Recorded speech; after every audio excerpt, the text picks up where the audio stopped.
విషయం అందరికీ తెలుసు. అందరూ దాదాపు 15 రోజులుగా ఈ సంఘటన జరిగిన దగ్గర నుండి వార్తల్లో కానివ్వండి, పేపర్లో కానివ్వండి, ఈ విషయాన్ని దేశవ్యాప్తంగా జరుగుతున్న సంచలన విషయాన్ని అందరూ చూస్తున్నారు.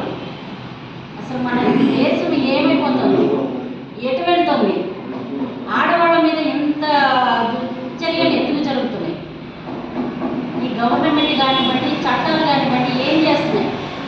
ఏవో దిశ చట్టాలు అంటున్నారు, అవి అంటున్నారు, ఇవి అంటున్నారు. ఏదైనా ఒక ఇన్సిడెంట్ జరిగినప్పుడు ఒక వారం రోజులు స్పందిస్తున్నారు అందరూ, ఏదేదో చెప్తున్నారు, ఏవో చట్టాలు తీసుకొచ్చాం, ఇంకేం పర్వాలేదని చెప్తున్నారు. ఆ సెకండ్ డే నుండి మళ్ళీ మీ వార్తలు. ఇవాళ ఇంతకుముందు వయసు వచ్చిన పిల్లలు బయటకు వెళ్ళాలంటే భయపడేవాడు. ఈరోజు అలా లేదు.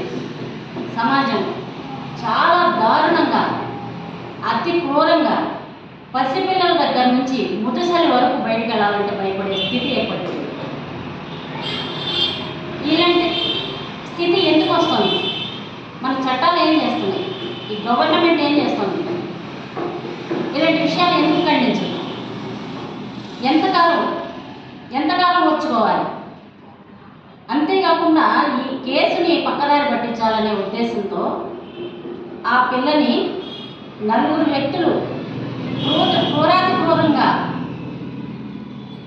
ఈ మానవంగం చేసి ఆ అమ్మాయిని నాలుగు కోసి కనురెప్పలు తీసేసి గుండె చేయించి బావిలో పడవేస్తే ఇది ఆత్మహత్య అని కొంతమంది నిర్ధారణ చేస్తున్నారు. ఈ కేసుని పక్కదారి పట్టించాలనే ఒక ఉద్దేశంతో అసలు ఒక మైనర్ బాలిక 16-17 సంవత్సరాల పాప ఎలాగ వచ్చుకుంటుందండి? తన నాలుగు తను కోసుకుంటుందా? తన వసులు తను తీసేసుకుంటుందా? గుండె తీయించుకుంటుందా? కాకపోతే ఏదో ప్రేమలు అంటారు, అవంటారు, ఇవంటారు, ఏదో ఒక వంకతో కేసును పక్కదారి పట్టించడానికి ఇవన్నీ పుట్టిస్తున్నారు వాళ్ళ రోజున. ఇది చాలా అన్యాయం అండి. రేపు ఇవాళ ఆమెకి జరిగింది, రేపు ఇంకొకరికి జరగచ్చు, మీ బిడ్డలకి జరగచ్చు. ప్రతి ఇంట్లో కూడా, ప్రతి కుటుంబంలో ఒక తల్లి, ఒక చెల్లి, ఒక బిడ్డ ఇలా ఉంటూనే ఉంటారు, ఆడపిల్లలు ఉంటుంటారు. మీరు ఇంత అన్యాయంగా మాట్లాడి అన్యాయంగా చేయకూడదు. ఈ రోజున ఈ చట్టాలు, ఇటువంటి చట్టాలు ఎన్ని తీసుకొచ్చినా కూడా ఈ మార్పుకి అంతం లేదు, ఈ సమస్యకి అంతం లేదు. కాబట్టి దయచేసి ఈ చట్టాల్లో మార్పులు ఎంత త్వరగా తీసుకొస్తే అంత మంచిదండి. ఇటువంటి దుర్మార్గుల్ని నిలువున బహిరంగంగా ఉరిదీయాలి. రెండో వ్యక్తి ఇలాంటి పని చేయడానికి వణికిపోవాలి. అలాంటి చట్టాలు వస్తే తప్ప మహిళలకి రక్షణ లేదు.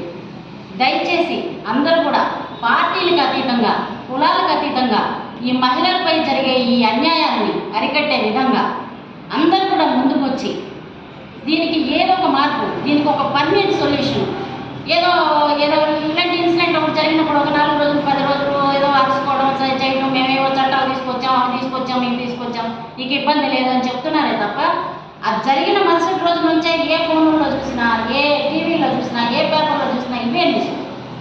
కాబట్టి అందరూ కూడా స్పందించి దయచేసి మీ బిడ్డగా భావించి ఇంకొక ఇలాంటి ఆడబిడ్డకి ఇలాంటి పరిస్థితి రాకుండా కొత్త చట్టాలు సృష్టించాలని మనం చేసుకుంటున్నాను. ఈ సందర్భంగా పెద్దలు నరసింహారావు గారు ధన్యవాదాలు.